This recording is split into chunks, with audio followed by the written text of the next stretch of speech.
Hello and welcome to my second SDD demo.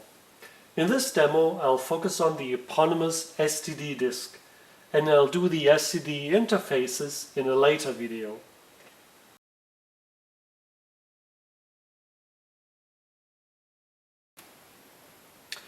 As you might recall from my first demo, there's an operating system-like set of subprograms.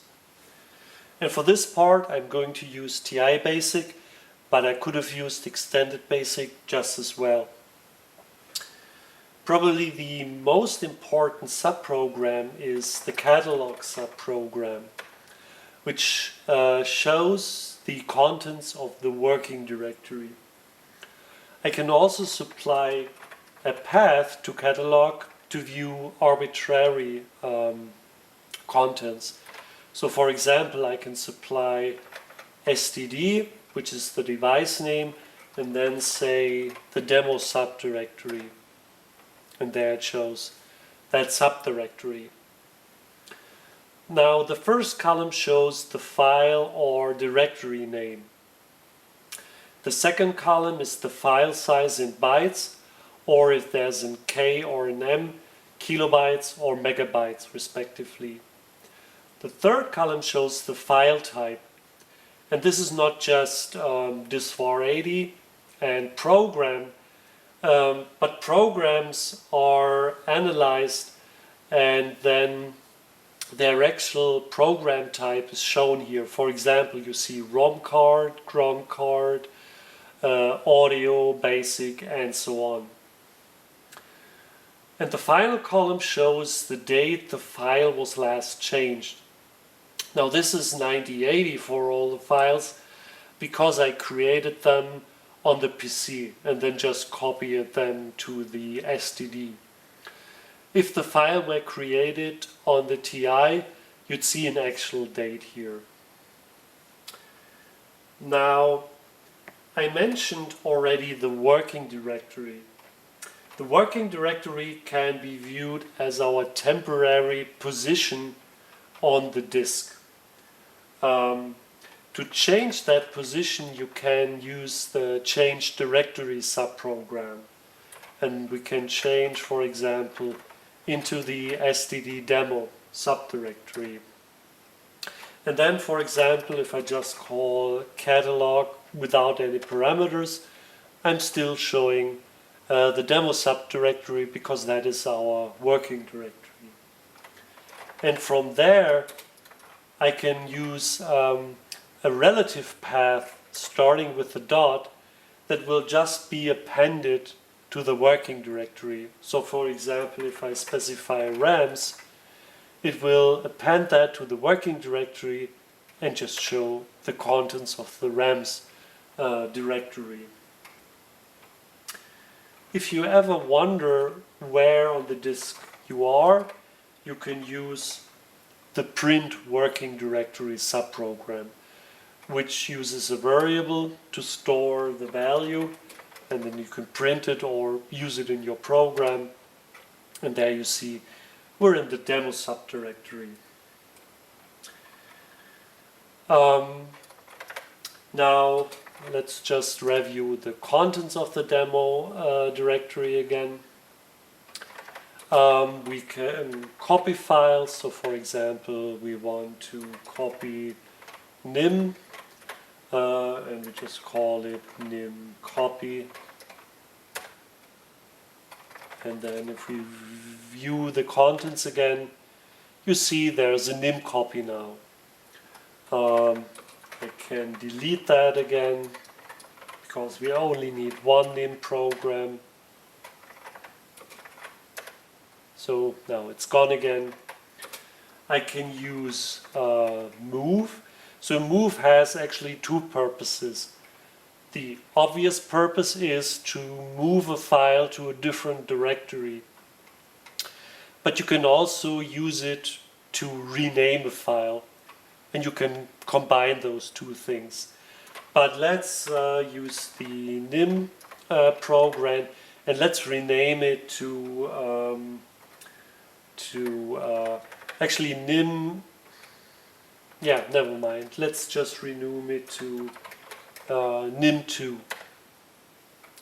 And then if we look at the contents, you see it's now nim2.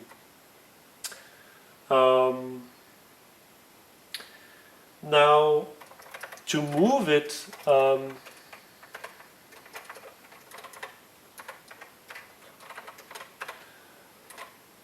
suppose we want to move it up the directory hierarchy.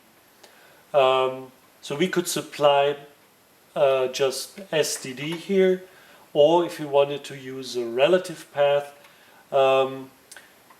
we can use 2 dots like you would on DOS. This means up one hierarchy level. But these 2 dots can also be combined with a different with another directory name. So, for example, you might recall there was a games subprogram which is parallel to demo. So we can use this to move nim2 to the games directory. And then if we look here, let's use this path. You see there's nim2 at the top.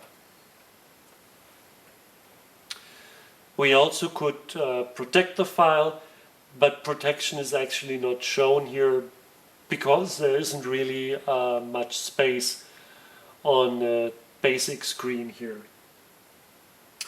Note that error messages have improved. So for example, if I want to cat lala, well, that's a bad example, let's use that one. Of course, the number of errors you can issue is somewhat limited, so I try to match the existing TI error messages to whatever cases I had, and yeah, in general you get a file error if the file name is incorrect.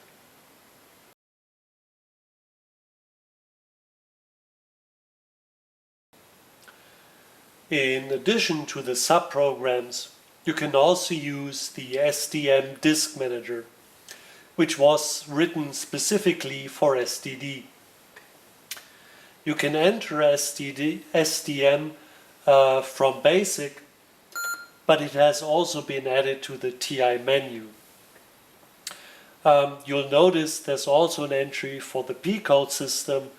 Unfortunately, this isn't done yet, but I hope to finish it by the time SDD is done. So let's enter SDM now. You'll see basically the same display that you see from called catalog, except there are 2 additional columns, one for the number of records for a file and the protection status. Now, to act on a file, you can move the cursor here, and then, for example, you can change into directories, you can go back up and back in. You can create new directories, and you can delete them again. You can change the protection status of a file. And you can copy and move files. But in order to do that, we need some way to specify what the target should be. And for that, I can display a secondary pane here. And then I can, for example, copy this file and then change to the other pane and delete it again. I can move the file to the other pane and move it back, and so on. Now, in this 2-pane view, only one column is shown in addition to the file name. But I can cycle through what should be shown in that second column. And let's revert to 1-pane view. Notice that there is some program yeah, it's actually the foo program that has not its type shown. It just says program. And when I said before that SDD infers the exact program type, then this is not strictly correct. There's an import program that does it, but when a file is created on the TI, you have to tell it what the program type is. And you can do this while creating it, but you can also set the file, the program type in SDM. So you would select the file, and then you can say, okay, in this type I know it's a basic program, so I set it to basic, and then it's known as a basic program. In addition to all these file operations, SDM is also used to configure SDD as a whole. At the top you can configure the crew addresses, so the main address, which defaults to 1000 for SDD. Then there's a secondary crew address for the RS-232 sub part. And you can configure an extra crew address for RAMs. This is mostly for backwards compatibility to the SAMS card. And then you can also turn the P-code card on and off. The second group is for the real-time clock, which is battery backed, so it won't lose the time when you power off. So this is already set, so no action needed here. And then the next items are for the Wi-Fi connection. I set it to my local network Pulsar, and the password is not shown. And then I configured my local remote server. I'll explain this part later, but you'll notice that I'm currently connected. Okay, the next item configures which disk drives I want to emulate. So I can cycle through here which those should be. It doesn't make so much sense to not have any emulated drives for the SDD as sidecard, but for the SDD as PEB card, it makes sense to not emulate the drives for which you have a physical drive. But so in my case as a sidecard, let's emulate drives 1 and 2. The auto mount I describe in a minute, and then the other items will also don't need to go into here right now.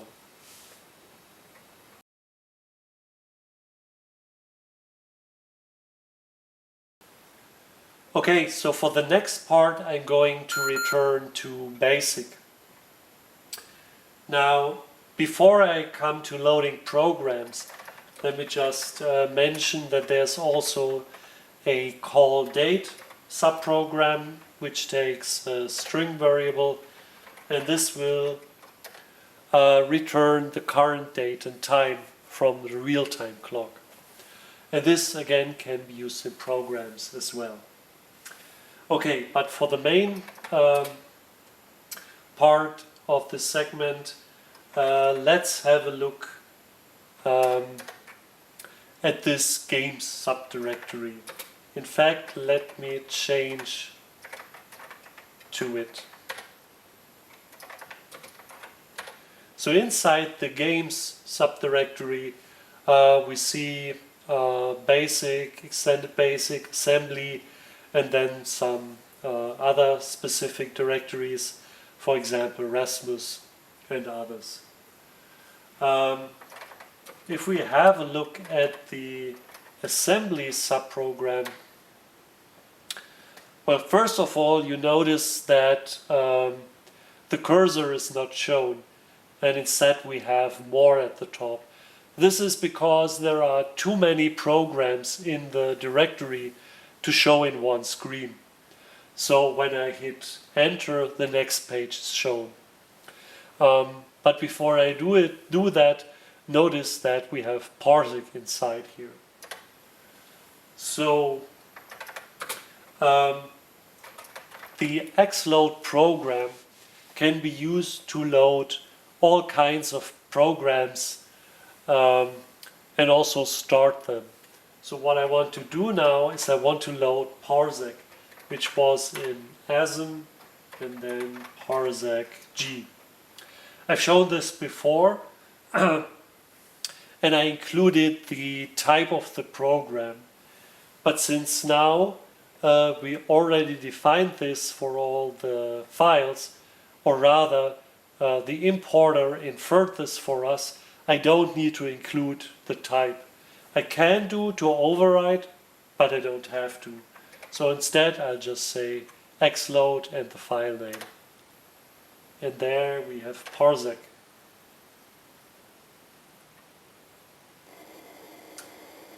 And so on.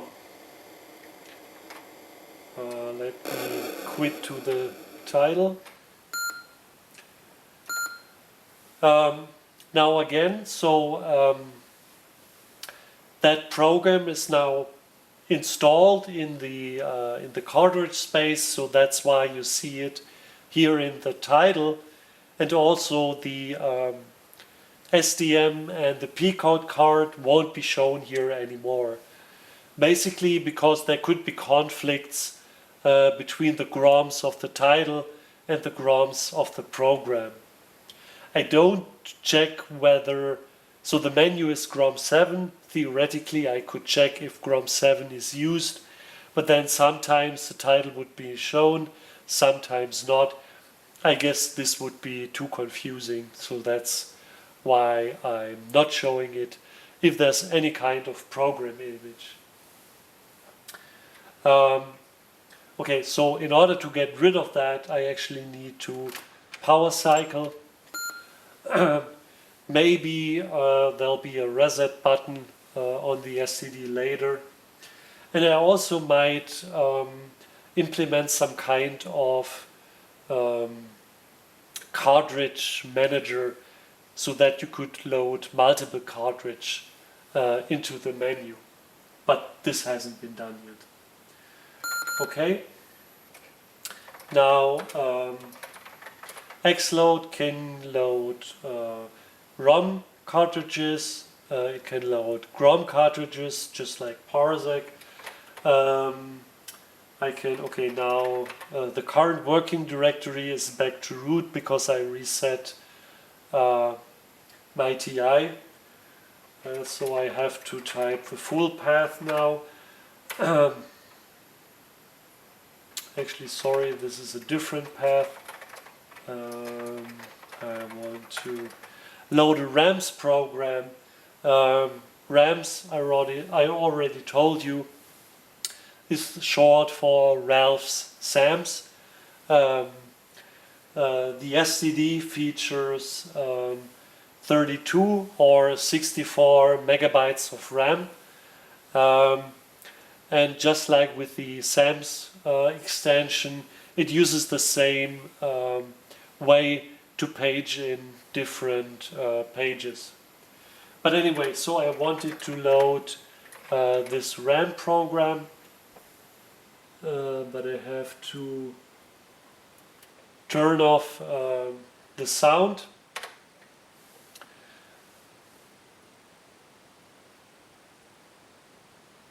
And then after a couple of seconds you again have this little video, which thankfully Torsi created for me.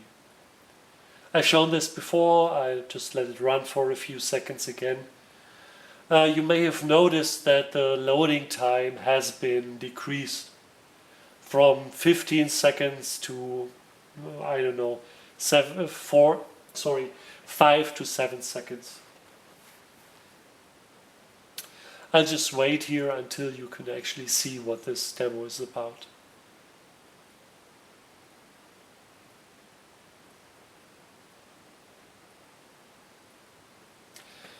If you ever wanted to see this demo with sound, I guess you attend one of the TI Treffen events. Usually I attend all the European ones, and then I can demo this with sound. Alright.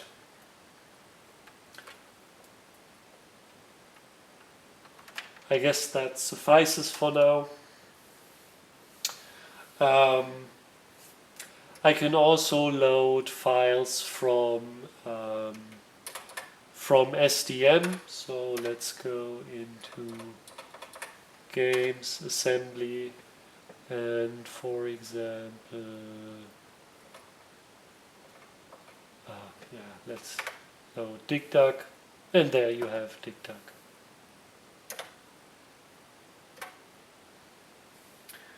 Alright, so as I was saying, you can load program files, you can also load EA5 files, although there's a peculiar bug at the moment. So whenever the EA5 program activates interrupts with LIMI2, the program will crash because it will branch to the cassette GROM routine. So I think I know where I have to look, but so far I didn't have time to debug this. And eventually I also plan that you can load EA3 files, but this hasn't been implemented yet.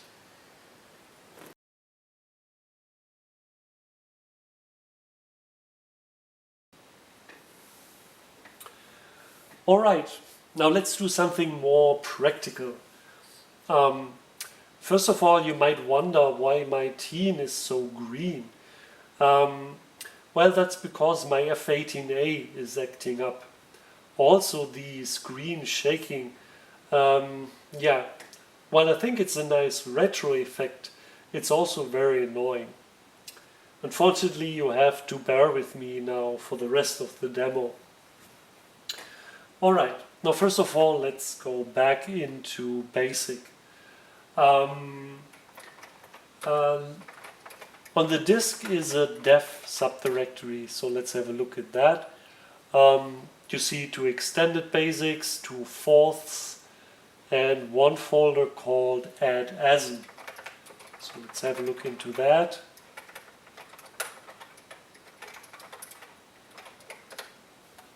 That looks like the first disk of editor assembler.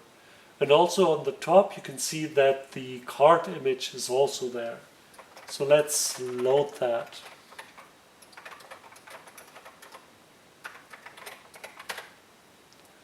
Alright, editor assembler like you've never seen it before.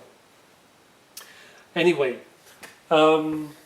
you might remember that in the demo subfolder there was a file called ashello, which is actually an assembly source code. What I'll try to do is I'm going to load this with editor assembler. So I'm pressing edit and then load. Oh, an error. Well, if you've used editor assembler before, then what editor assembler is trying to do is when you want to edit or assemble a file, is that it's trying to load the editor assembler from the disk. And it's doing that by loading disk1 dot something. And obviously we do not have a disk1. All we have is SDD and then some path. So rightfully editor assembler doesn't find its editor even though it's there. So in order to fix that, we'll go to BASIC, and there's a subprogram, of course, called mount. And what mount does is it mounts a path on some device. And the device in our case will be disk 1. And then the path will be the path of the EA disk, which is at ASIN. Alright, so now as a consequence, when I say catalog disk 1, we'll get the contents of the editor assembler disk, which is exactly what we want. And now if we return to editor assembler, and now I try again, edit, load, ta-da, it found its files. And now I can load my ASHello. Of course, now I can use arbitrary files and paths. So that would be demo as hello-s for source. Alright, that worked. Now edit, and there you see the file. If you're using my XDT99 cross-assembler, cross-disk manager, cross-everything, you might be familiar with that file because I ship it as an example assembly source with it. But anyway, so there's the file. Let's return, and now we're going to assemble it. So let's load the assembler. Yes. And then this would be SDD demo as hello-s. Object file, let's put it in the root directory as hello-o. No list file. I used R registers, and let's assemble. Alright, 0 errors. Alright, now I could show you that file with SDM, but what I'll do instead is I'm going to load it SDD as hello-o. Yep, that worked. Then the start name is start, and there it is. It's a very simple program. You can just press keys and then the screen color will change. Yeah, but that's it. But anyway, so we saw how we can use editor assembler with SDD, and or also the important takeaway, as Germans would say, is that you'll use the mount subprogram to direct the program to the files that it needs. And in fact, that mounting of disk 1, say, is so frequent that there's an option in the settings. But to get to the settings, remember there's the editor assembler. I have to power cycle, or go to basic, but let's power cycle, and then SDM. And this is a very ugly yellow now. So in the settings, under K, you have Xload auto mount disk. This is doing exactly what I've been doing. So anytime you are Xloading a program, if I set this to 1, it will automatically mount disk 1 to the path that the Xloaded program resides in. And you can choose 2, 1, none, depending on what you need. So if I do now 1 and quit here and go back to basic and just reload editor assembler. So remember, I power cycled and I didn't mount it by hand, and then say load the assembler, ta-da, it finds it. And that's because it automatically mounted the files it needed.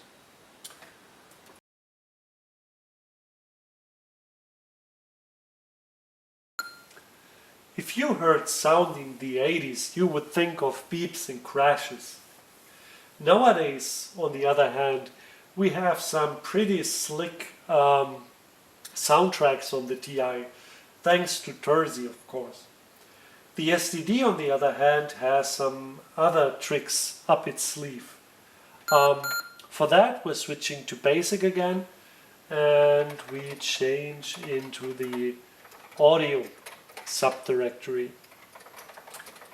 In there, we have some programs which are not that small, and the program description just says audio. Now for audio we have of course some subprogram,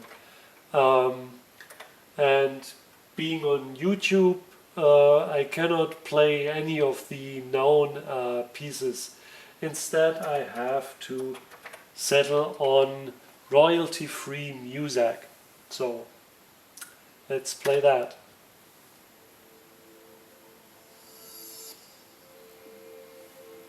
I have to bump the volume a bit.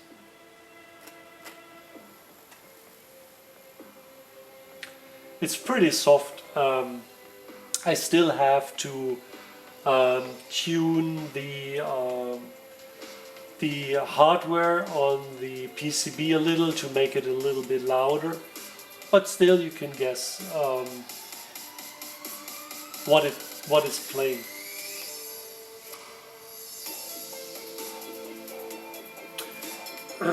And while that is playing, I can of course do all sorts of things. I can write little programs and so on. Now if you're doing heavy I/O, the audio might get somewhat interrupted, but so far I haven't actually noticed anything. Of course, that is not the... well, this is one way of using that feature. Yeah, actually I cannot interrupt this other than power cycling. So as I was saying, this was one way of using this feature. Another way is using it in programs, and for that I'm loading the swim program, which shows a swimmer trying to cross the Atlantic.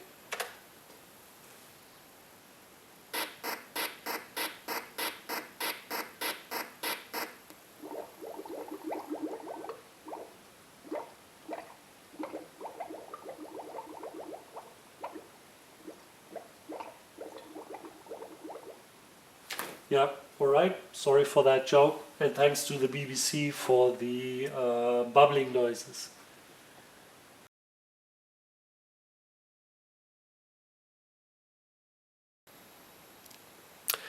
For the next part, I'm going to load Parsec.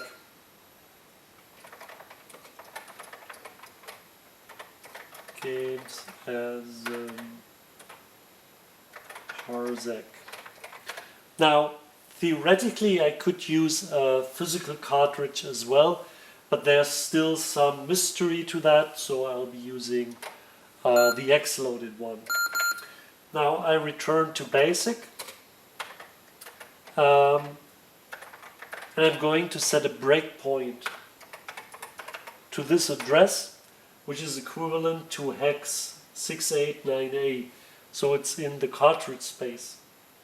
In particular, it's when you enter the warp in Parsec, which means pressing the pause key. So let's do that. Then return to Parsec, start the game, move the spaceship a bit, start the game, and then I'm pausing it. Okay, let me turn down the noise a bit. Okay, what you see here is Nanobug. it's the SDD debugger. So on the left you see the register, on the right you see the memory at the breakpoint, and you can navigate around and change things. Obviously you can't in the cartridge space. On the very right you see the ASCII representation of those bytes if they are printable, otherwise you'll just see a dot. Now I can enter other addresses, so for example I can go to, actually I can to the scratchpad. According to my sources, the first 4 bytes should be the score of Parsec, but I found that this is actually not correct. So I'm not sure what to change to bump my score here. I can look at VDP ramp, so let's go to address 0, which is of course the screen. So I'm actually seeing the screen in bytes, and then for example when I go here I can change the version number to 1.9 and so on. I can view GROMs, but let's go back to 6000, or let's say 6100, which is Parsec. I can also toggle a source view. And toggle back, and so on. And of course I can also return to Parsec. So I have 2 ways of doing that. I can press redo, which will return to the debuggee and keep the breakpoint, but I'm returning with back, which returns and erases the breakpoint. So let's do that. You can see there is a, actually let's just stop this. So the breakpoint was cleared, that's why I can now pause it and not go to the debugger. You see that there's a little yellow bar and some dots to the left and slightly above the ship. Those are bytes I forgot to restore to the previous values, and you can see those on the screen. Now, as an exercise for the viewers, just think for yourself what has to be done to go from the debugger back to the Parsec screen. And then when you have that, you might think on how this is done, because it's not as trivial as it seems.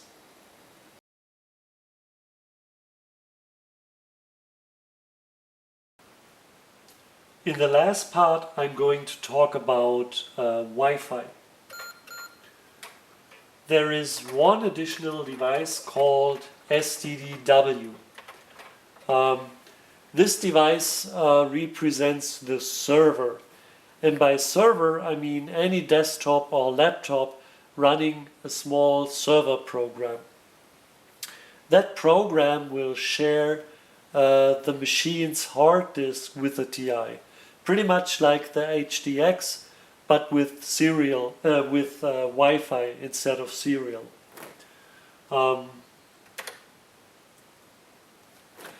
Again, these files are stored on my desktop computer. They are not on the SDD SD card. We see some programs, and we see also files that are foreign.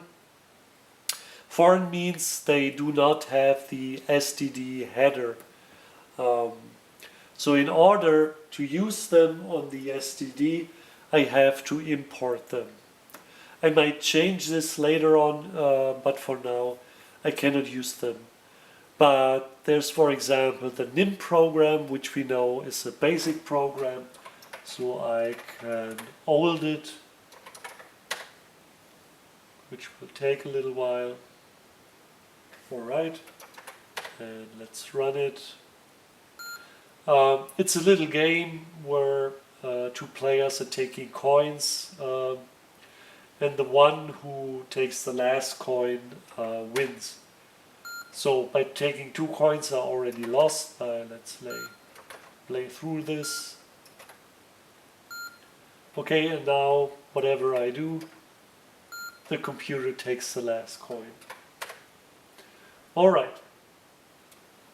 There was also Wampus, Hunt the Wampus on that disk, so let's load this.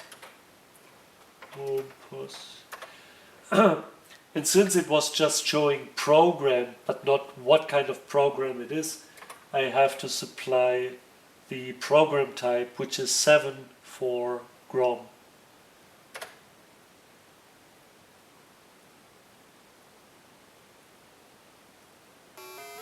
And there we go.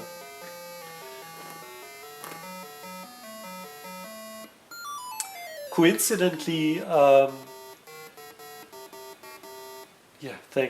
coincidentally, this is in German, but not because I'm German. It's because German, so the menu entry for German in the GROM program is the first entry. So just like, the final GROM offers all the entries, but the Xload will just pick the first entry in the cartridge, which happens to be German. Alright, so let's quit out of here. I still have to implement HTTP gets and posts, so you can query any web or any web page out there. And I also asked Stuart to port his web browser to SDD, which I think will be done anytime next year. Alright, this concludes my little demo. Stay tuned for my upcoming demo on the SDD interfaces. Thank you for watching. Bye bye.